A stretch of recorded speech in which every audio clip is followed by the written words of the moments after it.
আসসালামু আলাইকুম ওরহমতুল্লাহি ওবরাকাতুহ। বিসমিল্লাহ, আলহামদুলিল্লাহ, ওয়াসসালাতু ওয়াসসালামু আলা রাসূলিল্লাহ ওয়া বা'দ। ফাআউযু বিল্লাহি মিনাশ শাইতানির রাজীম। বিসমিল্লাহির রহমানির রহিম। আফালা ইয়াতাদাব্বারুনাল কুরআনা আম আলা কুলুবিন আকফালুহা। আল্লাহ সুবহানাহু ওয়া তাআলার কৃতজ্ঞতা আদায় করছি যে আল্লাহ রাব্বুল আলামিন আমাদেরকে উপহার হিসেবে দান করেছেন তার মহিমান্বিত কিতাব আল কোরআন। তিনি বলেছেন, তারা কেন কোরআন বোঝার চেষ্টা করে না? তারা কি কোরআনটাকে একটু অনুধাবন করার চেষ্টা করবে না, নাকি তাদের অন্তরসমূহে তালা মেরে দেওয়া হয়েছে? অর্থাৎ কোরআনুল কারীম আল্লাহ রাব্বুল আলামিন আমাদেরকে বোঝার জন্য দিয়েছেন, উপদেশ গ্রহণ করার জন্য দিয়েছেন। কোরআনুল কারীম আমাদের জীবনের সর্বক্ষেত্রে আমাদের চলার পথের পাথেয় হিসেবে তিনি আমাদেরকে উপহার দিয়েছেন। কিন্তু দুঃখজনক হলেও সত্য, আমরা আমাদের ব্যক্তিগত, সামাজিক, পারিবারিক বিভিন্ন ব্যস্ততার অজুহাতে আল কোরআনুল কারীমের তিলাওয়াত, তাদাব্বুর মানে হচ্ছে কোরআনকে যথাযথভাবে বোঝা, অনুধাবন করা। এই বিষয়গুলো থেকে আমরা অনেক দূরে। এটাই আল্লাহ রাব্বুল আলামিন বলছেন, তারা কি কোরআনকে একটু বোঝার চেষ্টা করবে না, নাকি তাদের অন্তরসমূহে তালা মেরে দেওয়া হয়েছে? আল কোরআনুল কারীমে আল্লাহ তাআলা আরো বলছেন, ওয়ালাকাদ ইয়াসসারনাল কুরআনা লিযিকরি ফাহাল মিন মুদ্দাকির। আমি এই কিতাবকে তাদের বোঝার জন্য, উপদেশ গ্রহণ করার জন্য সহজ করে দিয়েছি। আছে কি কেউ উপদেশ গ্রহণ করার মতো? কেউ কি উপদেশ গ্রহণ করবে? এই যে আল্লাহ রাব্বুল আলামিন এই আয়াতগুলোর মাধ্যমে আমাদেরকে বারবার সচেতন করছেন, আমরা যেন তার কিতাবের সাথে কানেক্টেড থাকি, আমরা যেন সবসময় তার কিতাবের কথাগুলোকে অনুধাবন করার চেষ্টা করি, বোঝার চেষ্টা করি, আমল করার চেষ্টা করি এবং মানুষের মাঝে এগুলো ছড়িয়ে দেওয়ার চেষ্টা করি। এই জিনিসটা থেকে আমরা বহুলাংশেই দূরে রয়েছি বলা যেতে পারে। আপনি মুসলিম সমাজে লক্ষ্য করবেন যে সামান্য যদি সালাত সিয়ামের দিকে গুরুত্ব দেখাও যায়, আল কোরআনুল কারীম সঠিকভাবে, সুন্দরভাবে, বিশুদ্ধভাবে তাজবিদ সহ তিলাওয়াতের প্রতি অনেক গুরুত্বহীনতা, উদাসীনতা। একই সাথে কেউ কেউ আবার শুধু কোনোরকম একটু তিলাওয়াত করার চেষ্টা করে ঠিকই, কিন্তু আল্লাহ সুবহানাহু ওয়া তাআলা এই কিতাবে কি বলতে চেয়েছেন, কি মেসেজ দিয়েছেন, আল্লাহ সুবহানাহু ওয়া তাআলা এই কোরআনের মাধ্যমে আমাদের কি পরিবর্তন চান, এই বিষয়গুলোর প্রতি আমাদের কিন্তু গুরুত্বের প্রচণ্ড অভাব রয়েছে। সামান্য সচেতনতা তৈরির লক্ষ্যে আমরা এই ছোট প্রোগ্রামটি শুরু করেছি। আমরা যেন সলাতে যে সূরাগুলা পড়ি, অন্তত এই সূরাগুলা যেন মোটামুটি ভাব বুঝতে পারি। এই সূরার প্রত্যেকটা আয়াতে আল্লাহ রাব্বুল আলামিন কি বোঝাতে চেয়েছেন, এই বিষয়গুলো যেন ভালোভাবে আমরা অনুধাবন করতে পারি এবং সালাতে তিলাওয়াত করার সময় যেন আমরা অন্তর থেকে ফিল করি যে আল্লাহ তাআলার মেসেজ, তিনি আমার সাথে কথা বলছেন, তিনি আমাকে মেসেজ দিচ্ছেন, আমাকে সাড়া দেওয়া উচিত। এই ধারাবাহিকতায় আজকে আমাদের আলোচ্য বিষয় হচ্ছে সূরাতুল মাসাদ। সূরাতুল মাসাদ এর পরিচিত প্রসিদ্ধ নাম আমাদের উপমহাদেশে, সেটা হলো সূরাতুল লাহাব। সূরা লাহাব হিসেবে আমরা এই সূরাটাকে চিনে থাকি। এই সূরার আরেকটি নাম হচ্ছে সূরাতু তাব্বাত ইয়াদা। সূরাতু তাব্বাত ইয়াদা। আমরা সবাই কম বেশি জানি যে এই সূরায় আল্লাহ রাব্বুল আলামিন আবু লাহাবের ধ্বংসের জন্য বদদুয়া করেছেন। আল্লাহ রাব্বুল আলামিন আবু লাহাবকে অভিসম্পাত করেছেন, আবু লাহাবের স্ত্রীকে অভিসম্পাত করেছেন, নিন্দা করেছেন এবং তাদের প্রতি এই যে নিন্দা আল্লাহ রাব্বুল আলামিনের পক্ষ থেকে আবু লাহাবের প্রতি, আবু লাহাবের স্ত্রী পরিবারের প্রতি এই নিন্দা জ্ঞাপন এবং তাদের প্রতি এই তিরস্কার প্রদর্শন এবং তাদেরকে এভাবে অভিশাপ দেওয়ার মূল কারণ কি, এই কারণটা যদি আমরা উদ্ঘাটন করার চেষ্টা করি, সেখানেই আসলে লুকিয়ে রয়েছে এই সূরার প্রেক্ষাপট, নাজিল হওয়ার প্রেক্ষাপট বা শানে নুজুল। আমরা যদি এই সূরার শানে নুজুলটা লক্ষ্য করি, আজকের আলোচনায় যে যে বিষয়গুলো থাকবে এক নজরে বলে দিচ্ছি। প্রথমে সূরা মাসাদ, আমরা অর্থানুবাদ ও ব্যাখ্যা দেখব। নাজিলের প্রেক্ষাপট যেটা এখন আলোচনা করছি, আল্লাহ রাসূল সাল্লাল্লাহু আলাইহি ওয়াসাল্লামের সাথে বেয়াদবি এবং তার শানে যে কোনো ধরনের অসামঞ্জস্যপূর্ণ কথাবার্তা, অসামঞ্জস্যপূর্ণ অসম্মানজনক আচরণের পরিণতি কী হতে পারে এই সম্পর্কে জানব এবং আল্লাহ রাসূল সাল্লাল্লাহু আলাইহি ওয়াসাল্লামের প্রতি ভালোবাসা প্রকাশের উপায় সম্পর্কে জানব। একই সাথে কোরআনের ভবিষ্যৎবাণীর সত্যতা সম্পর্কে সামান্য ইঙ্গিত দেওয়ার চেষ্টা করব, যে ইঙ্গিতের মাধ্যমে আমরা আমাদের ঈমানের চর্চা করতে পারবো ইনশাআল্লাহ। এই সূরার নাম ও পরিচিতি আমি আপনাদের সামনে সামান্য করে তুলে ধরেছি। ধারাবাহিকতায়, কোরআন নাজিল হওয়ার ধারাবাহিকতায় এই সূরাটা ষষ্ঠ সূরা, অর্থাৎ প্রথম দিকে নাজিল হওয়া সূরাগুলোর একটা হলো সূরাতুল মাসাদ। সূরাতুল ফাতিহা সেই হিসাবে পরিপূর্ণ সূরা হিসেবে এটা নাজিল হওয়ার দিক থেকে ৫ম নম্বর সূরা। ষষ্ঠ নম্বর সূরা হচ্ছে সূরাতুল মাসাদ। এই সূরাটি নাজিলের প্রেক্ষাপট হচ্ছে যে আল্লাহ রাসূল সাল্লাল্লাহু আলাইহি ওয়াসাল্লামকে আল্লাহ তাআলা যখন প্রকাশ্যে দ্বীনের দাওয়াত দেওয়ার নির্দেশনা দেন এবং বলেন ওয়ানজির আশিরাতাকাল আকরাবিন, আপনার চারপাশে, আপনার আশপাশে প্রতিবেশী, আত্মীয় যারা আপনার বংশের লোক, তাদেরকে আপনি সবার আগে আল্লাহ সুবহানাহু ওয়া তাআলার শাস্তি থেকে সতর্ক করুন, সাবধান করুন। এরই সুবাদে আল্লাহ রাসূল সাল্লাল্লাহু আলাইহি ওয়াসাল্লাম একদিন ফজরের সময় মসজিদুল হারামের দিকে গেলেন মানুষকে দাওয়াত দেওয়ার জন্য। গিয়ে সেখান থেকে খুব কাছেই অবস্থিত সাফা পর্বতের উপরে তিনি আরোহণ করেন। সে সময়ের একটা প্রচলিত রীতি ছিল, যে কোনো বড় ঘোষণা অথবা যে কোনো ধরনের সচেতনতা বা বিপদ সংকেত এগুলো এই সফা পর্বতের উপরে উঠে মানুষকে সজোরে আহ্বান করে জানানো হতো। এটাই ছিল সে সময়ের প্রচলিত মিডিয়া। এখন যেমন আমরা অনলাইন মিডিয়ার মাধ্যমে, টিভি চ্যানেলের মাধ্যমে, পত্রপত্রিকার মাধ্যমে বিভিন্ন বিজ্ঞাপন দিয়ে থাকি, সে সময়ের মিডিয়াই ছিল পাহাড়ের উপরে আরোহণ করে সজোরে মানুষকে ডেকে জড়ো করা এবং তাদের সামনে সেই সংবাদটি প্রচার করা। তো রাসূল সাল্লাল্লাহু আলাইহি ওয়াসাল্লাম সেই যুগের প্রসিদ্ধ মিডিয়ার মাধ্যম গ্রহণ করলেন। তিনি পাহাড়ে সফা পর্বতে আরোহণ করে সজোরে মানুষকে আহ্বান করলেন। মানুষজন যখন জড়ো হয়ে গেল এবং ঘরে ঘরে রাসূলুল্লাহ সাল্লাল্লাহু আলাইহি ওয়াসাল্লামের আওয়াজ যখন পৌঁছে গেল, সবাই বুঝতে পারল এটা আর কেউ নয়, এটা মুহাম্মদ সাল্লাল্লাহু আলাইহি ওয়াসাল্লামের কণ্ঠটা তাদের কাছে পরিচিত ছিল। তারা ধরেই নিল যে যেহেতু মুহাম্মদ এভাবে জোরে আওয়াজ দিচ্ছে, নিশ্চয়ই তিনি কোনো গুরুত্বপূর্ণ মেসেজ, গুরুত্বপূর্ণ বার্তা আমাদের সামনে তুলে ধরবেন। প্রত্যেকেই সেখানে পাহাড়ের পাদদেশে জড়ো হয়ে গেল। যারা যেতে পারেনি তারা তাদের প্রতিনিধি পাঠালো যে কি হয় যেন গিয়ে দেখে আসে। সবাই জড়ো হওয়ার পরে রাসূলুল্লাহ সাল্লাল্লাহু আলাইহি ওয়াসাল্লাম প্রত্যেকটা গোত্রের নাম ধরে ধরে তাদেরকে ডাকেন, ডেকে বলেন, লাউ আন্নী আখবারতুকুম, যদি আমি তোমাদেরকে বলি, আন্না খালফা হাযাল জাবালি জাইশ, এই পাহাড়ের পাদদেশে একটা বিশাল সৈন্যবহর আক্রমণ করার জন্য তোমাদের দিকে এগিয়ে আসছে, আকুনতুম মুসাদ্দিকিয়া, তোমরা কি আমাকে এক্ষেত্রে বিশ্বাস করবে? সকলেই সমস্বরে তখন বলে উঠল, মা জাররাবনা আলাইকা ইল্লা সিদকা, অথবা বলল, মা জাররাবনা আলাইকা কাযিবা, আমরা তো তোমাকে কখনোই মিথ্যা বলতে দেখি নাই, সত্য ছাড়া অন্য কোনো কিছুর অভিজ্ঞতা তোমার কাছ থেকে আমরা পাইনি, এবং তুমি সাদিক, সত্যবাদী, আমিন, বিশ্বস্ত মানুষ হিসেবে আমাদের কাছে, আমাদের মধ্যে তুমি প্রসিদ্ধ, তোমার ব্যাপারে কোনো মিথ্যার অভিজ্ঞতাই আমাদের নাই, কেন বিশ্বাস করব না? তখন রাসূলুল্লাহ সাল্লাল্লাহু আলাইহি ওয়াসাল্লাম তাদেরকে সুস্পষ্ট করে বলে দিলেন যে দেখো, ফাইন্নী নাযীরুল লাকুম বাইনা ইয়াদাই আযাবিন শাদীদ, আমি এক যন্ত্রণাদায়ক, ভয়ঙ্কর, কঠিন আযাবের ভয় তোমাদেরকে আমি দেখাচ্ছি, তোমরা আমার কথা শোনো। কুলু লা ইলাহা ইল্লাল্লাহ তুফলিহু, লা ইলাহা ইল্লাল্লাহ পড়ো, তোমরা সফল হয়ে যাবে। আল্লাহ রাসূল সাল্লাল্লাহু আলাইহি ওয়াসাল্লাম এভাবে তাদেরকে এক আল্লাহর একত্ববাদের দিকে দাওয়াত দিতে থাকলেন। কিন্তু দুঃখজনক বিষয় হলো, এই দাওয়াত সাধারণ মানুষের কানে পৌঁছানোর পরে সবাই চুপ ছিল,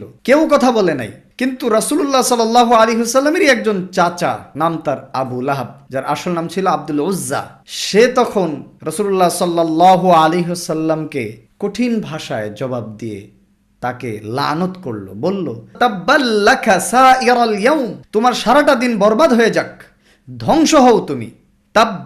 তাব্বান মানে সবকিছু হারিয়ে ফেলা, তুমি সর্বহারা হয়ে যাও, ধ্বংস হয়ে যাও, ক্ষতির সম্মুখীন হও তুমি। আলিহাদা জামাতানা, এই জন্যই তুমি আমাদেরকে এখানে ডেকেছো, এই কাজে আমাদেরকে এখানে ডেকেছো।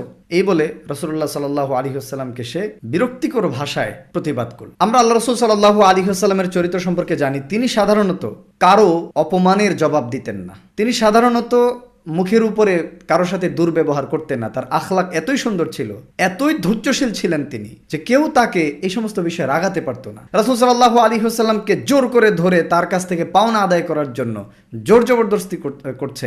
আল্লাহ নবীর সাহাবী রেগে যাচ্ছেন যে তার গর্দান উড়িয়ে দিবে।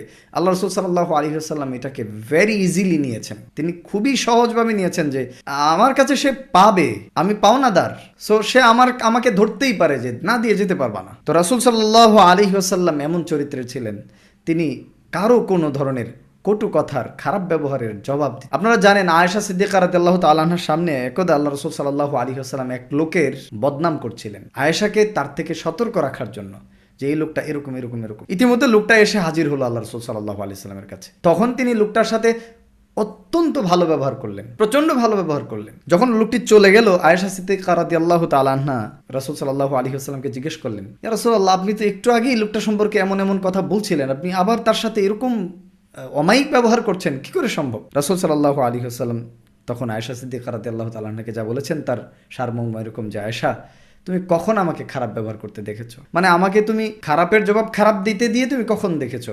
এই জাতীয় একটা উত্তর আল্লাহ রসুল সাল্লাল্লাহু আলাইহি ওয়াসাল্লাম আয়েশাকে দিয়েছে। তার মানে আল্লাহ রসুল সাল্লাল্লাহু আলাইহি ওয়াসাল্লাম খারাপ লোকের মুখোমুখি হলেও তাকে তার ব্যবহারে মুগ্ধ করতেন। এরকম অসংখ্য উদাহরণ আছে যে অমুসলিমদের অনেকেই রাসূলুল্লাহ সাল্লাল্লাহু আলাইহি ওয়াসাল্লামের এই অসাধারণ সুন্দর আখলাক দেখে ইসলাম গ্রহণ করেছে। তো আল্লাহ রসুল সাল্লাল্লাহু আলাইহি ওয়াসাল্লাম যেখানে কারো জবাব দেন না, তো আবু লাহাবের কথারও তিনি কোনো প্রতি উত্তর আসলে দেন নাই। কিন্তু ঘটনা হচ্ছে আল্লাহ রাব্বুল আলামিন তো নবীর পক্ষে আছেন। আল্লাহ রাব্বুল আলামিন মুমিনদের পক্ষ থেকে সব সময় ডিফেন্ড করেন। আল্লাহ তাআলার কিতাবে চমৎকারভাবে আল্লাহ তাআলা সূরা হাজ্জের 38 নম্বর আয়াতে এই আয়াতটা উল্লেখ করেছেন। এটা আপনার আমার জীবনে কিন্তু বিরাট বড় একটা পাথেয় হতে পারে, এটা মনে রাখবেন। আল্লাহ রাব্বুল আলামিন বলছেন, ইন্নাল্লাহা ইউদাফিউ আনিল্লাযিনা আমানু। ঈমানদারদের পক্ষ থেকে আল্লাহ তাআলাই শত্রুদের জবাব দিয়ে দেন। ঈমানদারদেরকে আল্লাহ সুবহানাহু ওয়া তাআলা নিজেই ডিফেন্ড করেন। এখানে আল্লাহ সুবহানাহু ওয়া তাআলা দায়িত্ব নিয়ে নেন। সুতরাং ইমানদারদের বিচলিত হবার কিছু নেই। সুতরাং মুহাম্মদ রাসূলুল্লাহ সাল্লাল্লাহু আলাইহি ওয়াসাল্লাম তো ইমানদারদের মধ্যে তিনি সর্বোচ্চ শিখরে আরোহণ করছেন। তাহলে তার পক্ষ থেকে কি আল্লাহ তাআলা জবাব দিবেন না? তাকে অপমান করার যথাযথ জবাব, দাঁত ভাঙা জবাব আল্লাহ সুবহানাহু ওয়া তাআলা কি দিবেন না? সেই জবাবই আল্লাহ তাআলা দিয়েছেন সূরাতু আল মাসাদের মাধ্যমে, তাব্বাল্লাকা তাব্বাত ইয়াদা আবি লাহাব। যেই আবু লাহাব মুহাম্মদুর রাসূলুল্লাহ সাল্লাল্লাহু আলাইহি ওয়াসাল্লামকে বলেছে, তাব্বাল্লাক, তুমি ধ্বংস হয়ে যাও, সব কিছু হারিয়ে ফেলো, সর্বনাশ হোক তোমার। সেই আবু লাহাবকে আল্লাহ তাআলা তার নবীর পক্ষ হয়ে কোরআনের এই ওয়াদা অনুযায়ী আল্লাহ তাআলা যেমন ইমানদারদের পক্ষ থেকে সবসময় জবাব দেন, ডিফেন্ড করেন, আল্লাহ তাআলা আবু লাহাবকে জবাব দিয়েছেন এবং আবু লাহাবকে হুমকি দিয়েছেন, তাকে তিরস্কার করেছেন, লানত করেছেন, বলছেন তাব্বাত ইয়াদা আবি লাহাব, আবু লাহাবের হস্তদ্বয় ধ্বংস হবেই হবে হবে হবে, সে নিজেও ধ্বংস হবে। তাহলে এই হচ্ছে এই সূরা নাজিলের প্রেক্ষাপট। এখান থেকে একটা শিক্ষা নিয়ে নিতে পারি আমরা, সেটা হচ্ছে যে এই যে আল্লাহ রাব্বুল আলামিন সূরা হজ্জের আয়াতে ওয়াদা করলেন, ইন্নাল্লাহা ইউদাফিউ আনিল্লাযিনা আমানু। কেউ যদি ইমানদার হতে পারে, আল্লাহ রাব্বুল আলামিন তার পক্ষ থেকে যেভাবে জবাব দেওয়া দরকার তার শত্রুদেরকে জবাব দিয়ে দিবেন। সুতরাং আগে বেড়ে ধৈর্যহারা হয়ে একেবারেই প্রবৃত্তির বশবর্তী হয়ে তর্ক করার জন্য কারো সাথে তর্কে লিপ্ত হব না, কাউকে আগে বেড়ে জুলুম করে ফেলবো না। আমাকে যদি একজন নিচু স্তরের মানুষও গালি দিয়ে দেয়, আমি যেন ধৈর্য ধরে রাখার চেষ্টা করি, আমার আখলাক যেন নষ্ট না হয়। একজন খলিফা, সম্ভবত খলিফা হারুন রশিদ, তার প্রাসাদে একজন গোলাম ছিলেন, একজন দাস ছিলেন। ভরা মজলিসে একদা সেই বাদশাহ একজন ওই দাসটাকে ডাকলেন, ইয়া গুলাম করে ডাকছেন। ছেলেটা দৌড়ে আসলো, এসে রাগ ঝেড়ে বাদশাকে, খলিফাকে বলল, ইয়া গুলাম, বারবার আপনি খালি ইয়া গুলাম করতে থাকেন। তো গোলাম যারা দাস, তাদের কি পানাহার করতে হয় না? তাদের কি ব্যক্তিগত প্রয়োজন নাই? সে খুবই খারাপ ব্যবহার। পরবর্তীতে উনি বললেন, খলিফা বললেন যে যখন মনিবের আচরণ, মনিবের আখলাক খারাপ হয়, তার সেবক বা খাদেমদের আখলাক ভালো থাকে। আর যখন মনিবদের আখলাক সুন্দর হয়ে যায়, তখন তার অধীনস্থ এই খাদেমদের আখলাক খারাপ হয়ে যায়। তবে তিনি বলছেন, তবে আমরা আমাদের মনিব, আমাদের দাস গোলামদের আখলাক ভালো করার জন্য নিজেদের চরিত্র খারাপ করব না। অর্থাৎ তিনি দাসদের সাথেও খারাপ ব্যবহার করতেন না। তিনি চাইলেই তাকে ধমক দিয়ে দিতে পারতেন, চাইলেই গর্দান। উপস্থিত সবাই তখন মনে করতেছিল ওর গর্দান আজকে গেছে, ওর আজকে জীবন শেষ, যেহেতু খালিফার সামনে এই ধরনের আচরণ করেছে ভরা মজলিসে। তো যাই হোক, এই হচ্ছে ইসলামী আখলাক। তো রাসূলুল্লাহ সাল্লাল্লাহু আলাইহি ওয়াসাল্লাম ধৈর্য ধারণ করেছেন। এই আয়াত থেকে আমরা এটা শিক্ষা নিতে পারি, যখনই আমার সাথে আপনার সাথে কোনো ধরনের এই ধরনের ভয়ঙ্কর খারাপ কোনো ব্যবহার হবে, আমরা তাৎক্ষণিকভাবে এই আয়াতটা স্মরণ করব, ইন্নাল্লাহা ইউদাফিউ আনিল্লাযিনা আমানু। আল্লাহ তাআলা ইমানদারদের পক্ষ হয়ে শত্রুদের জবাব দিয়ে দেন। ইমানদারদের উপরে আসা শত্রুদের সকল ষড়যন্ত্রকে তিনি প্রতিহত করেন, ডিফেন্ড করেন। এই জিনিসটা যদি আমরা বুঝে যাই, এবার দেখেন রাসূলুল্লাহ সাল্লাল্লাহু আলাইহি ওয়াসাল্লামের পক্ষ থেকে আল্লাহ তাআলা আবু লাহাবকে জবাব দিয়েছেন এবং এই সূরা আল্লাহ তাআলা নাজিল করেছেন। আমি এবার আপনাদেরকে সূরা লাহাবের অর্থানুবাদটা আলোচনা করব, তারপরে আমরা সংক্ষিপ্ত ব্যাখ্যার দিকে যাব ইনশাআল্লাহ।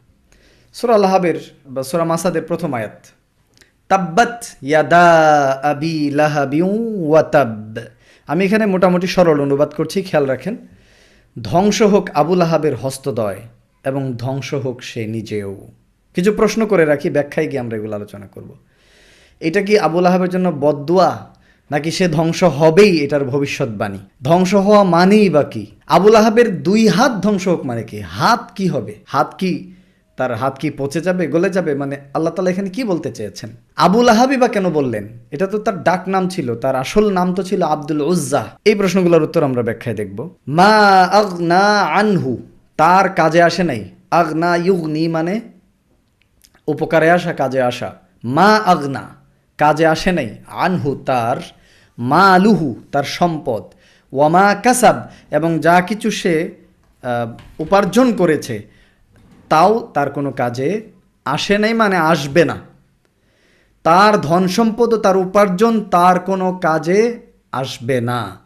এখানে সম্পদ বলতে কি বোঝানো হয়েছে, আর উপার্জিত মা কাসাব যা কিছু সে উপার্জন করেছে তার উপার্জন বলতে কি বোঝানো হয়েছে, এটা নিয়েও আমরা ব্যাখ্যায় আলোচনা করব। মনে রাখবেন যে এটা জানা দরকার। সায়াসলা নারান যাতা লাহাব, সায়াসলা নারান যাতা লাহাব, সায়াসলা সে প্রবেশ করবে, নারান অগ্নিকাণ্ডে অর্থাৎ জাহান্নামের আগুনে, যাতা লাহাব যেই আগুনটার রয়েছে লেলিহান শিখা, অর্থাৎ দাউ দাউ করে যে আগুন জ্বলছে তার উপরে অগ্নিশিখা দেখা যাচ্ছে। এই শিখা বিশিষ্ট ভয়ঙ্কর উত্তপ্ত আগুনে সে প্রবেশ করবে। ওয়ামরাআতুহু হাম্মালাতাল হাতাব, শুধু সে একাই প্রবেশ করবে না, তার স্ত্রীও প্রবেশ করবে। তার স্ত্রীর নাম, পরিচয়, সে কি কি করত। হাম্মালাতাল হাতাব যে হলো ইন্ধন বা লাকড়ি বহনকারিণী। কেন তাকে লাকড়ি বহনকারিণী বলা হলো, এই বিষয়গুলো নিয়েও আমরা সামনে আলোচনা করব। তার স্ত্রীর পরিচয়, কেন তার স্ত্রীকেও এখানে ইনক্লুড করা হলো এই শাস্তির মধ্যে, এই বদদুয়ার মধ্যে, এবং তাকে হাম্মালাতাল হাতাব বা লাকড়ির বোঝা বহনকারী, লাকড়ি বহনকারী, ইন্ধন বহনকারী কেন বলা হলো, এই প্রশ্নগুলোর উত্তর আমরা ব্যাখ্যায় দেখব। ফি জি দিহা, দেখেন তার স্ত্রীর ব্যাপারে কয়েকটা কথা বলছেন আল্লাহ তাআলা এখানে। ফি জি দিহা যার গলায় রয়েছে, জিদ মানে গলা। কেমন গলা? জিদ শব্দটা শুধু গলা বোঝানো হতো, পরবর্তীতে আচ্ছা ব্যাখ্যা এখানে একটু হয়ে যাচ্ছে, এই শব্দটার ব্যাখ্যা শুনে রাখি। জিদ হলো যেই গলায় হাড় পরা হয়, অর্থাৎ হাড় পরা আছে এমন গলা। তার গলায় রয়েছে কি? হাবলুন দড়ি বা রশি, মিন মাসাদ খেজুরের আঁশ, খেজুর গাছের আঁশ দিয়ে অথবা অন্য কিছু দিয়ে পাকানো মজবুত রশির তার গলায় থাকবে অথবা রয়েছে। তো তার গলায় রশি থাকা দিয়ে কি বোঝানো হয়েছে? এটা কেমন রশি, আর এটা কি দুনিয়াতে নাকি আখেরাতে? তারপরে হাবলুন মিন মাসাদ মানে কি প্রকৃতপক্ষে? এই প্রত্যেকটা জিনিসের অর্থ আমরা মোটামুটি দেখব। তো এর সরল অর্থ হলো তার গলদেশে খেজুর আঁশের পাকানো রশি রয়েছে। এবার সংক্ষেপে আমি আপনাদেরকে এই সূরার ব্যাখ্যা নিয়ে আলোচনা করছি। প্রথমে দেখেন, আমি ইয়াদা আবি লাহাব, আবু লাহাবের 2 হাত ধ্বংস হওয়ার কথা বলা হয়েছে। এই 2 হাত বলতে কি বোঝানো হয়েছে? আসলে 2 হাত দ্বারা অনেক কিছু বোঝানো হয়ে থাকে আরবিতে।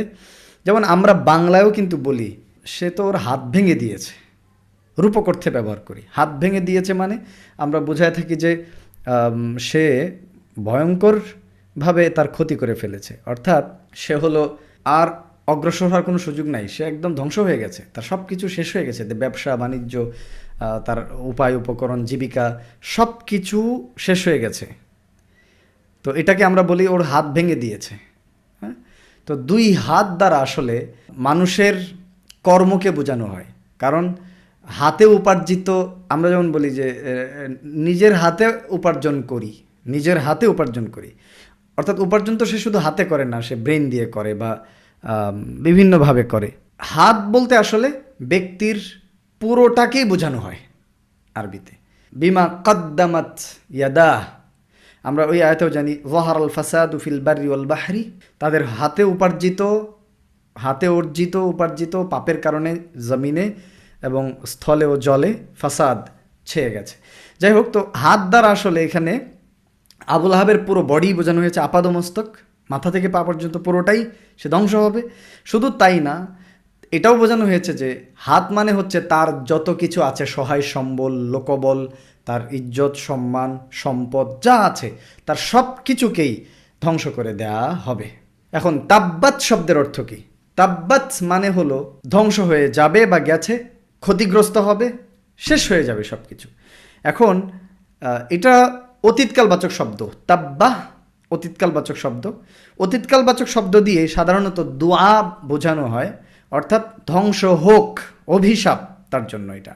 আবার একই সাথে এটা দিয়ে ধ্বংস হবে ভবিষ্যতে, এবং এটা হবেই নিশ্চিত, এই জন্য অতীতকালবাচক শব্দ ব্যবহার করেছে। হয়ে গেছে শব্দ দিয়ে বোঝানো হচ্ছে অর্থাৎ হবেই, হয়ে গেছে আর হবের মধ্যে কোনো পার্থক্য নাই, অর্থাৎ এটা এত সুনিশ্চিত যে এটা অতীতকালবাচক শব্দ দিয়েও বলা যায়। এটা আরবি ভাষার একটা অলংকার।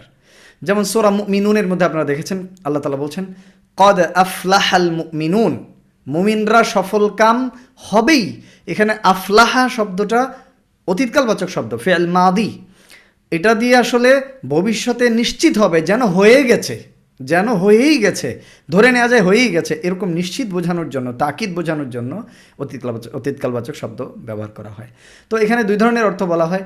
একটা হলো যে সে ধ্বংস হয়ে গেছে, অর্থাৎ তার সব শেষ, তার আখিরাত শেষ, সে আর সফল হবে না, তার সব কিছু ব্যর্থ হবে, রাসূল সাল্লাল্লাহু আলাইহি ওয়াসাল্লামের বিরুদ্ধে তার সকল ষড়যন্ত্র ব্যর্থ হবে, তার নিজের যত সহায় সম্পত্তি, পরিবার পরিজন যা কিছু আছে সব কিছু তছনছ হয়ে যাবে, তার পরিকল্পনা মতো কিছুই হবে না। মুহাম্মদ রাসূলুল্লাহ সাল্লাল্লাহু আলাইহি ওয়াসাল্লামকে সে আটকাতে পারবে না, পারবে না, পারবে না। এটা হলো এই আয়াতের মেসেজ। আরেকটা হচ্ছে যে এটা একটা ভবিষ্যৎবাণী করা হয়েছে, এটা একটা তাফসীর, অর্থাৎ আবুল আহাবের সব কিছু তার চোখের সামনে ধ্বংস হয়ে যাবে। এটা আসলে একটা বিরাট বড় চ্যালেঞ্জ কোরআনের। দেখেন, সব কিছু ধ্বংস হয়ে যাবে, এটা আবার আল্লাহ তাআলা স্পষ্ট করে বলে দিয়েছেন। তো কাফেররা এই চ্যালেঞ্জটা নিয়ে তারা কিন্তু চেষ্টা করতে পারত যে আচ্ছা, কোরআন বলছে যে আবুল আহাব ধ্বংস হবে, তার স্ত্রী ধ্বংস হবে, জাহান্নামে তো যাবেই, মানে ধ্বংস হবে, তাব্বা। তো আমরা ফিরিয়ে দিই ধ্বংসটা, আমরা তাদেরকে সেফটি দিই, সব দিক থেকে তাকে সেভ করার চেষ্টা করি যাতে সে ধ্বংস না হয়। এভাবে আসলে কখনোই আল্লাহ সুবহানাহু ওয়া তাআলার চ্যালেঞ্জ আটকানো সম্ভব না। দেখেন, তাদের চোখের সামনে কয়েক বছরের মধ্যে বদর যুদ্ধের পরে আবুল আহাবের পতন হয়েছে। বদর যুদ্ধেই মক্কার কুরাইশদের বড় বড় লিডারগুলো, আবু জাহাল সহ বড় বড় যে সমস্ত ষড়যন্ত্রকারী মুশরিক ছিল সবগুলি যুদ্ধে নিহত হয়েছে। আবুল আহাব যুদ্ধে যায়নি, যুদ্ধের পরে কয়েকদিনের মধ্যে সে ভয়ঙ্কর রোগে আক্রান্ত হয়ে মৃত্যুবরণ করে, এবং নিহত অবস্থায় তার লাশটা 3 দিন পড়েছিল, তার পরিবারের কেউ তার লাশটা পর্যন্ত ছোঁয়নি। এবং যখন দুর্গন্ধ বের হয়েছে, তার লাশ পশু পাখি ছিঁড়ে খেয়ে ফেলবে পরিস্থিতি হয়েছে, তখন বদনামের ভয়ে, সামাজিক তিরস্কারের ভয়ে তার সন্তানেরা এই লাশকে কোনোরকম ধামাচাপা, মাটি চাপা দিয়েছে। এই হচ্ছে আবুল আহাবের পরিণতি। আর এই আয়াতে আল্লাহ রাব্বুল আলামিন এটাই বলেছেন, তাব্বাত ইয়াদা আবি লাহাবিউ ওয়া তাব, আবুল আহাবের হস্তদ্বয় ধ্বংস হবেই, সে নিজেও ধ্বংস হবে। তো এটা ছিল আল্লাহ রসুল সাল্লাল্লাহু আলাইহি ওয়াসাল্লামকে ধ্বংসের লানত দেওয়ার জবাব আল্লাহ তাআলা নিজে দিয়েছেন, এবং তিনি এটাকে, আল্লাহ সুবহানাহু ওয়া তাআলা এটাকে বাস্তবায়ন করে দেখিয়েছেন। এটা এখান থেকে কোরআনের আবারও সত্যতা প্রমাণিত হয়। আসলে কোরআনুল কারীমের প্রত্যেকটা ভবিষ্যৎবাণী যেগুলো বাস্তবায়িত হয়েছে সেগুলো দিবালোকের মতো সঠিকভাবে বাস্তবায়িত হয়েছে। এগুলো দেখার পরে যে কেউ ঈমান আনতে বাধ্য হবে। দেখেন, রোমানীয় এবং পারস্যের মধ্যে যেই যুদ্ধ, সেই সময়ের পরাশক্তি পারস্য রোমকে পরাজিত করে। তো কোরআনে আল্লাহ তাআলা বলেছেন যে রোম পরাজিত হয়েছে, তারা আবারও বিজয় লাভ করবে পৃথিবীর নিম্ন একেবারে নিচু এরিয়াতে, নিচুতম এরিয়াতে, আদনাল আরদ বলা হয়েছে কোরআনে।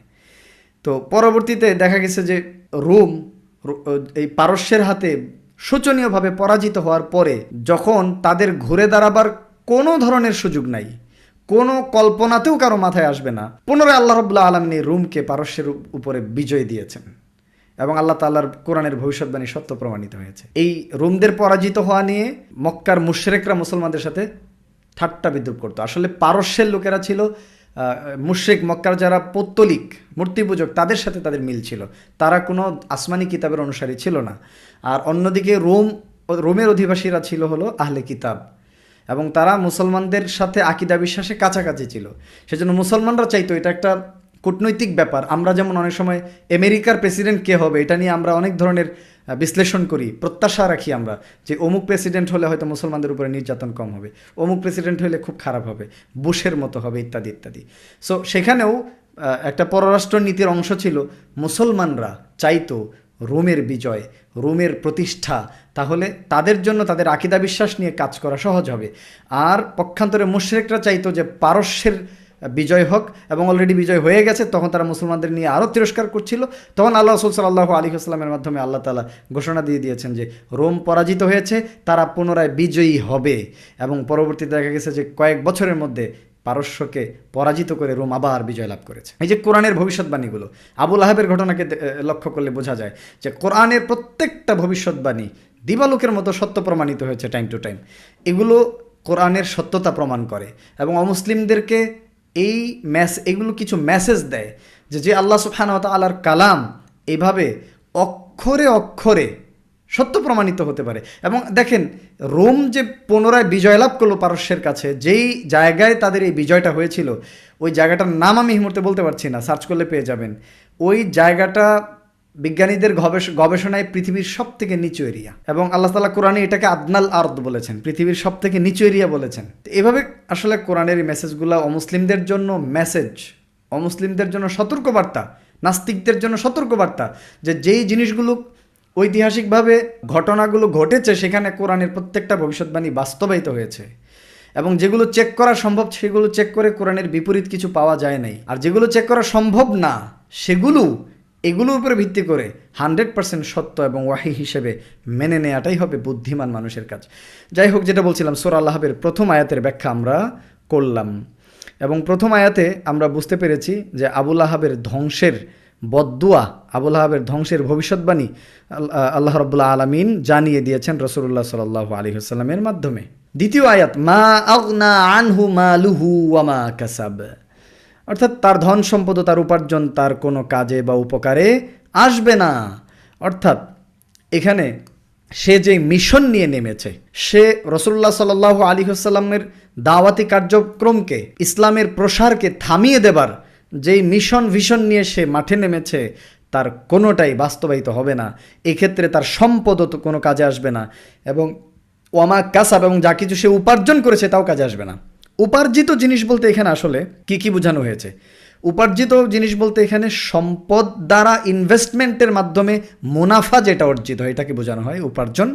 একই সাথে সন্তান সন্ততিকেও মাকসুব বলা হয়, মা কাসাব, যা কিছু সে উপার্জন করেছে, সন্তানাদি, ধন সম্পদ, সন্তানাদি, প্রভাব প্রতিপত্তি, যা কিছু সে উপার্জন করেছে, এর কোনোটাই তার কোনো কাজে আসবে না। সায়াসলা নারান যাতা লাহাব, সে অগ্নিশিখা বিশিষ্ট জাহান্নামে প্রবেশ করবে।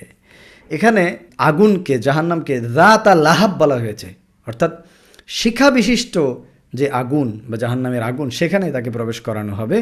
সেই শিখা বিশিষ্ট আগুনের উপমা এনে আসলে তার নামটাকেও বিদ্রুপাত্মকভাবে উপস্থাপন করা হয়েছে। এটা কোরআনের ভাষা অলঙ্কার।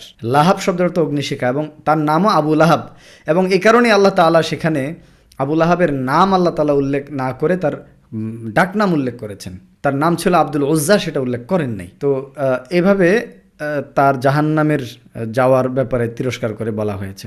ওয়ামরাআতুহু, এবং তার স্ত্রী উম্মু জামিল, তার স্ত্রীর নাম ছিল উম্মু জামিল, সেও জাহান্নামে যাবে।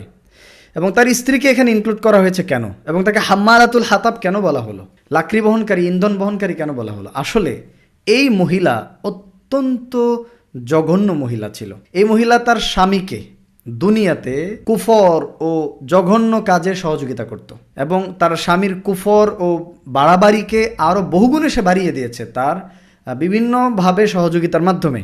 এই কারণেই তাকে তার স্বামীর সাথে ইনক্লুড করে দেওয়া হয়েছে। তার বদভ্যাস ছিল সে চুগলখুরি করে বেড়াতো, মুহাম্মদ রাসূলুল্লাহ সাল্লাল্লাহু আলাইহি ওয়াসাল্লামের নামে নানান বদদুয়া করত, তিরস্কার করত, মানুষের কাছে কাছে গিয়ে তার নামে বদনাম রটাতো।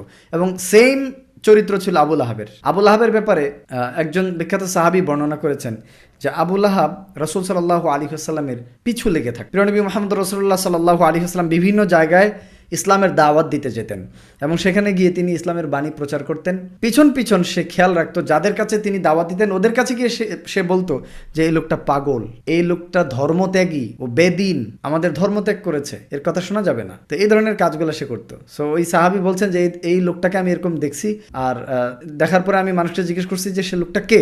মানুষ বলেছে সে হলো তারই চাচা মুহাম্মদ রাসূলুল্লাহ সাল্লাল্লাহু আলাইহি ওয়াসাল্লামেরই চাচা আবু লাহাব। তো সে এই ধরনের কাজগুলো করে বেড়াতো এবং সেম কাজ করতো তার স্ত্রী উম্মু জামিল। উম্মু জামিল রাসূল সাল্লাল্লাহু আলাইহি ওয়াসাল্লামকে বিভিন্নভাবে কষ্ট দিত। এই লাকড়ি বহনকারী বলতে একটা তাফসীর এরকম এসেছে যে সে বন জঙ্গল থেকে কাটা বিশিষ্ট লাকড়ি বা গাছ এনে প্রিয়নবী মুহাম্মদুর রাসূলুল্লাহ সাল্লাল্লাহু আলাইহি ওয়াসাল্লামের পথে বিছিয়ে রাখ, যাতে আল্লাহ রাসূল সাল্লাল্লাহু আলাইহি ওয়াসাল্লাম কষ্ট পায়। কেউ কেউ তাফসীর করেছেন যে লাকড়ি বহনকারী বলতে বোঝানো হয়েছে যে সে হাতাব মানে কিন্তু শুষ্ক লাকড়ি, শুকনা লাকড়ি, যেটা আগুন অতিরিক্তভাবে প্রজ্বলন করার ক্ষেত্রে ব্যবহার করা হয়। যে জাহান্নামে তো যাবে তার স্বামী, সে জাহান্নামে তার স্বামীর আগুনকে আরও বেশি জ্বালানোর জন্য সে লিটারালি আখেরাতে লাকড়ি বহন করে নিয়ে সে আগুনে দিয়ে দিবে, যাতে তার হাজব্যান্ডের শাস্তি আরও বেশি হয় এবং আগুন আরও বেশি করে প্রজ্বলিত হয়। আখেরাতে হোক অথবা রূপকর্তে দুনিয়াতেই সে তার স্বামীর জন্য জাহান্নামের আগুন প্রজ্বলনকারী লাকড়ি বহনকারিনী হোক, সে ইন্ধন বহনকারিনী, এই জন্যই তাকে জাহান্নামের শাস্তিতে আওতাভুক্ত করা হয়েছে।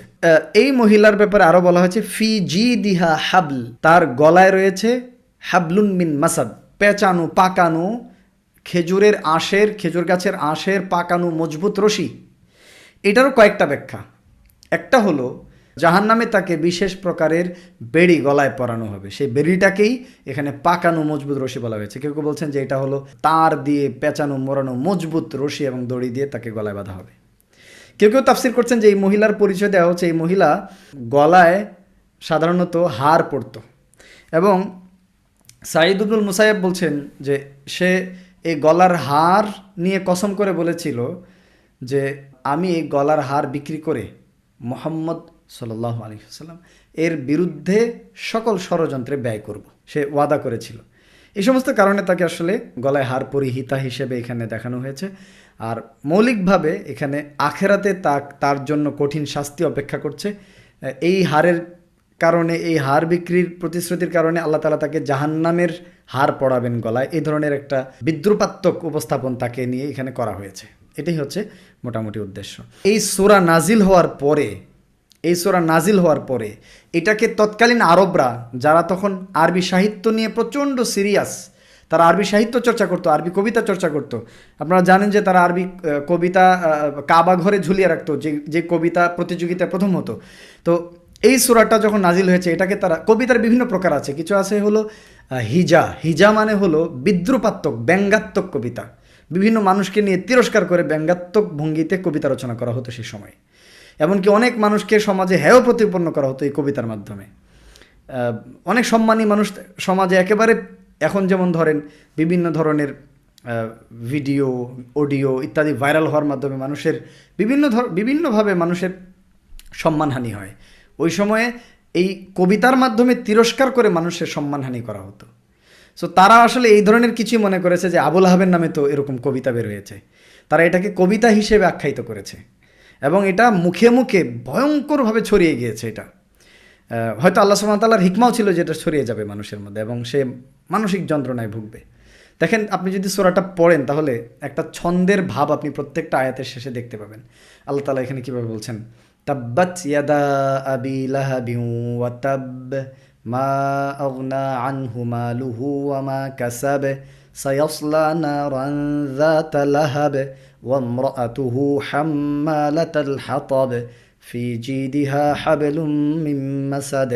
একই রকম পাতলা কলকলা দিয়ে চারটা আয়াতের শেষে বা, একটা আয়াতের শেষে দাল দিয়ে একেবারে ছন্দের মতো করে এই আয়াতগুলো এসেছে। আসলে কোরআনের বহু জায়গায় এরকম আপনি দেখবেন যে চমৎকার করে মনে হচ্ছে কবিতা, কিন্তু এগুলো কবিতা না। সূরা কাউসার কাবায় লিখে দেওয়া হয়েছিল, তো তৎকালীন বিখ্যাত কবি বলেছিল, লেখা হয়েছিল ইন্না আতাইনাকাল কাউসার ফাসাল্লি লিরাব্বিকা ওয়ানহার ইন্না শানিআকা হুয়াল আবতার। সবগুলো র দিয়ে শেষ হয়েছে কবিতার ছন্দের মতো। নিচে লিখে দেওয়া হয়েছিল, এক সাহিত্যিক কবি লিখেছিল লাইসা হাযা কালাম আল বাশার, সেও র দিয়ে শেষ করেছে যে এটা কোনো মানুষের কথা হতেই পারে না। তো যদিও এটাকে কবিতা কেউ কেউ বলার চেষ্টা করেছে, তো আসলে আল্লাহ রাসূল সাল্লাল্লাহু আলাইহি ওয়াসাল্লাম কোনো কবি ছিলেন না, আল্লাহ তাআলা কোনো কবিতা তার কাছে নাজিল করেন নাই। এগুলো আল্লাহ সুবহানাহু ওয়া তাআলা স্পষ্ট ওয়াহি, এর ভাষা অলঙ্কার আছে, এর সৌন্দর্য আছে, এর সাহিত্য মান আছে, কিন্তু কবিতা এগুলো নয়। তো যাই হোক, আশা করি এই সূরার মোটামুটি একটা ভাব আমরা বুঝতে পেরেছি। আল্লাহ রাব্বুল আলামিন আমাদেরকে এখান থেকে মেসেজ নেওয়ার তৌফিক দান করেন। রাসূলুল্লাহ সাল্লাল্লাহু আলাইহি ওয়াসাল্লামের শানে যে কোনো ধরনের কটূক্তি, বেয়াদবির পরিণতি অত্যন্ত ভয়াবহ। এই সূরাতুল আহব তারই একটা প্রমাণ। আপনারা জানেন, কাব বিন আশরাফ নামে একজন বিখ্যাত কাফির মুশরিক, সে রাসূলুল্লাহ সাল্লাল্লাহু আলাইহি ওয়াসাল্লামকে নানান কথাবার্তা দিয়ে কষ্ট দিত। তো এই যে কষ্ট দেয়া, এই কষ্ট দেয়াটা রাসূল সাল্লাল্লাহু আলাইহি ওয়াসাল্লামের সহ্য হচ্ছিল না। তখন আল্লাহ রাসূল সাল্লাল্লাহু আলাইহি ওয়াসাল্লাম বলেছিলেন, মান লি কাব ইবনিল আশরাফ, তোমাদের মধ্যে কে একটু কাব ইবনে আশরাফের ব্যাপারে ব্যবস্থা নিবে? ফাইন্নাহু ক্বাদ আযাল্লাহ ওয়া রাসূলাহ, সে আল্লাহকে এবং নবীকে কষ্ট দিয়েছে। ক্বালা মুহাম্মদ ইবনে মাসলামা, মুহাম্মদ বিন মাসলামা রাদিয়াল্লাহু আনহু তিনি বলছেন, আতুহিব্বু আন আকতুলাহু ইয়া রাসূলুল্লাহ, আল্লাহ নবী আপনি কি চাচ্ছেন যে আমি ওকে শেষ করে দেই? রাসূলুল্লাহ সাল্লাল্লাহু আলাইহি ওয়াসাল্লাম বললেন, নাআম, হ্যাঁ আমি এটাই চাচ্ছি। এই হাদিস সহিহ বুখারীতে রয়েছে এবং সহিহ মুসলিমে রয়েছে। এবং কাব বিন আশরাফকে মুসলিমরা, এই যে মুহাম্মদ বিন মাসলামা এবং মুসলিমরা, তারা খুবই কৌশলে, চমৎকার ভঙ্গিতে তারা কিন্তু শাস্তি দিয়েছে। শুধু তাই না, একটা ইয়াহুদি নারী রাসূলুল্লাহ সাল্লাল্লাহু আলাইহি ওয়াসাল্লামকে অকথ্য ভাষায় গালিগালাজ করত, এবং এই গালির কারণে আল্লাহ নবীর এক সাহাবী প্রচণ্ড কষ্ট পেতেন। তো এক পর্যায়ে তাকে আসলে গলা টিপে শ্বাসরোধ করে মেরে ফেলা হয়, এবং মেরে ফেলার পরে রাসূল সাল্লাল্লাহু আলাইহি ওয়াসাল্লাম যখন জানলেন তাকে কী অপরাধে মারা হয়েছে, তাকে গালি দেওয়ার কারণে, তখন তিনি তার কিসাস নেন নাই, অর্থাৎ ওই মৃত্যুর কোনো কিসাস তো নাই, দিয়া তো না, তার কোনো শাস্তি তিনি দেন নাই, বরং তার রক্তটাকে বাতিল করে দিয়েছেন। অর্থাৎ তার রক্তের কোনো বদলা হবে না, তার রক্তের কোনো শাস্তি হবে না, কারণ সে রাসূলুল্লাহ সাল্লাল্লাহু আলাইহি ওয়াসাল্লামের শানে বেয়াদবি করেছে, গালি দিয়েছে। এখনও যে কোনো দেশের মুসলিম শাসক যদি হন, তাহলে তওবা করলেও, ভুল স্বীকার করলেও একজন শাতেমে রাসূল যে রাসূলের শানে বেয়াদবি করে গালি দেয়, তাকে মৃত্যুদণ্ড দিতে পারে। মৃত্যুদণ্ডই তার শাস্তি। ইমামদের মধ্যে এটা নিয়ে ইখতিলাফ আছে যে সে যদি তওবা করে ফিরে আসে তাহলে তাকে মাফ করা হবে কিনা। অনেকেই বলেছেন তাকে মাফ করা হবে না। প্রিয় নবী মুহাম্মদ রাসূলুল্লাহ সাল্লাল্লাহু আলাইহি ওয়াসাল্লামের শানে বেয়াদবি করলে কোনো মাপ নেই, তাকে কোনো না কোনোভাবে শাস্তি দিতেই হবে, অর্থাৎ মৃত্যুদণ্ড দিতে হবে। দেখেন, রাসূল সাল্লাল্লাহু আলাইহি ওয়াসাল্লামের ভালোবাসা এটা অত্যন্ত জরুরি। এটার বহিঃপ্রকাশ কি? ধরেন কেউ রাসূল সাল্লাল্লাহু আলাইহি ওয়াসাল্লামকে নিয়ে গালি দিল, আপনার অন্তর কেঁপে উঠল না, আপনি সামান্যতম নিজের মধ্যে পরিবর্তন, কষ্ট অনুভব করলেন না, তাহলে খুবই দুঃখের সাথে বলতে হয় যে এটা হলো আপনার ঈমানের দুর্বলতা, হয়তোবা ঈমান না থাকার পরিচায়ক। কারণ রাসূল সাল্লাল্লাহু আলাইহি ওয়াসাল্লামকে কেউ কষ্ট দিবে, গালি দিবে, তিরস্কার করবে, আর অন্তর কাঁপবে না, এটা হইতে পারে না। কোনো মুসলমান এরকম হইতে পারে না। সাহাবাদের আল্লাহ রাসূল সাল্লাল্লাহু আলাইহি ওয়াসাল্লামের ভালোবাসাটা যদি একটু দেখেন তাহলে বুঝতে পারবেন। আমি একজন সাহাবীর গল্প উল্লেখ করছি, সেটা হলো খুবাইব বিন আদি রাদিয়াল্লাহু তাআলা আনহু।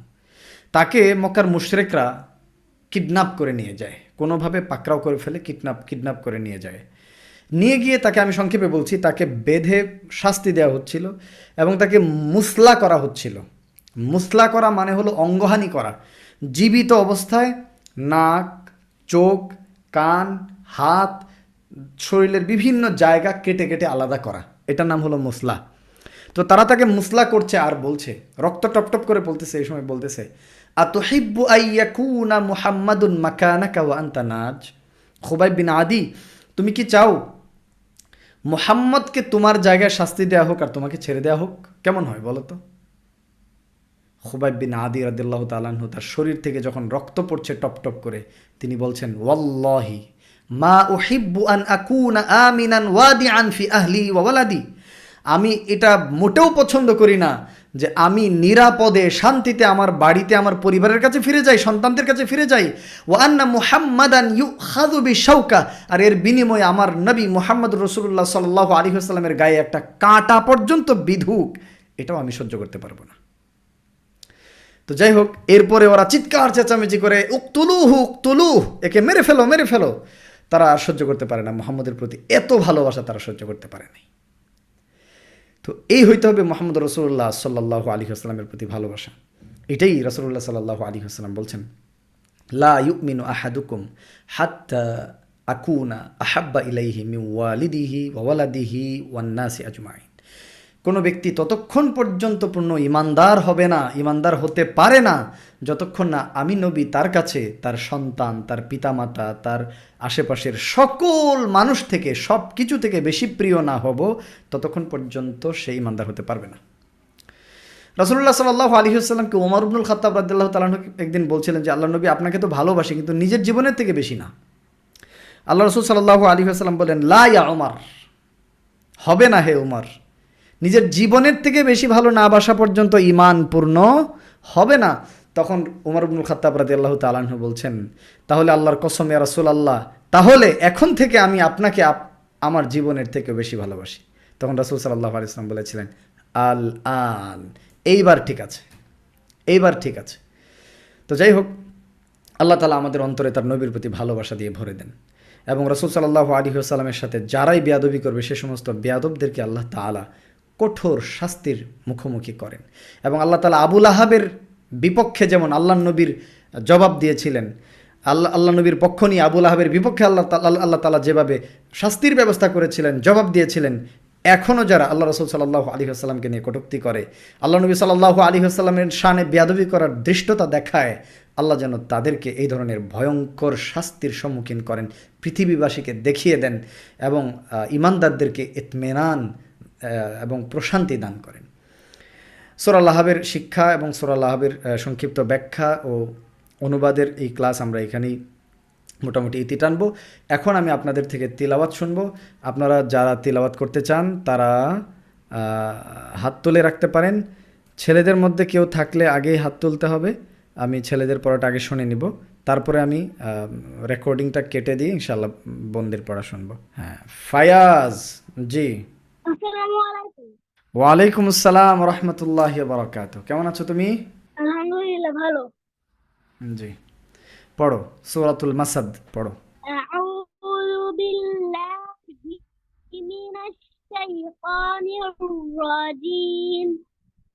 বিসমিল্লাহির রাহমানির রাহিম।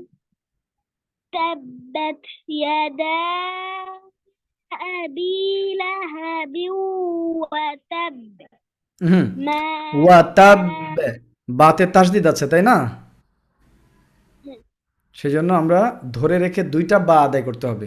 প্রথম বাতে ধরে রাখবো, দ্বিতীয় বাতে কালকলা করবো, তার মানে সময় দিতে হবে একটু বেশি। তাব্বাত ইয়াদা আবি লাহাবিন ওয়া তাব, ওয়া তাব। تبت يدا أبي لهب وتب. ভেরি গুড, মাশাআল্লাহ মাশাআল্লাহ। তারপর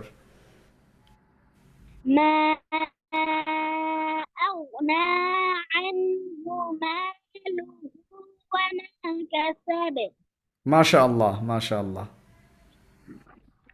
سيصلى نارا ذات لهب মাশাআল্লাহ وامرأته حمالة الحطب ভেরি গুড। في جيدها حبل من مسد.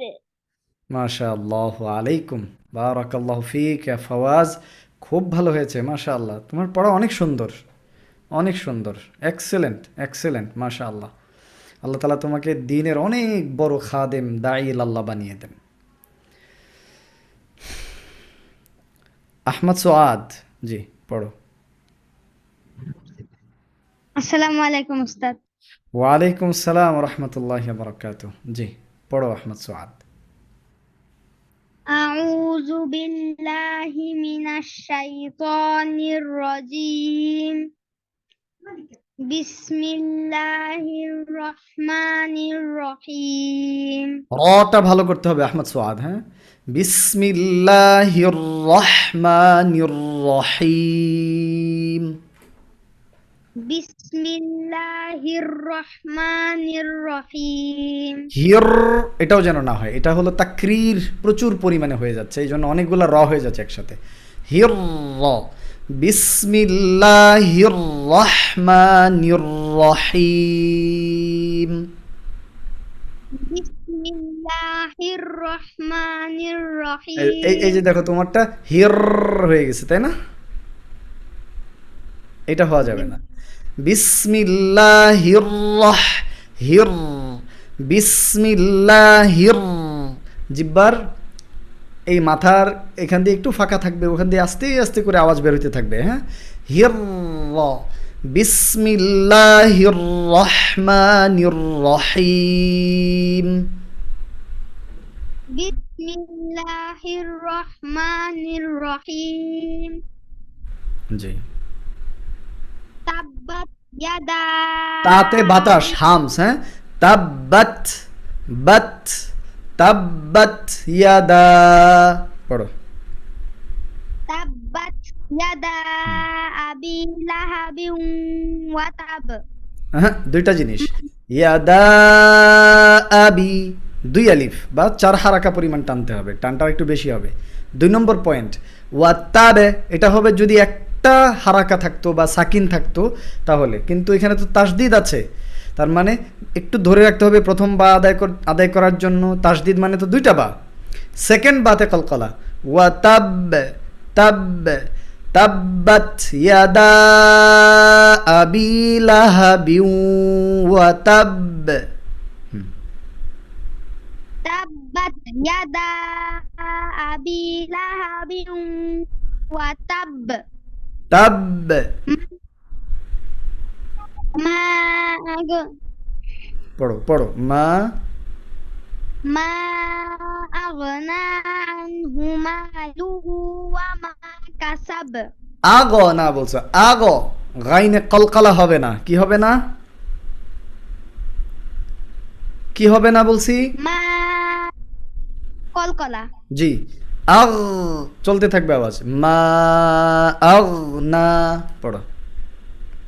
মা আগনা আনহু আগ আগ এটা হবে না।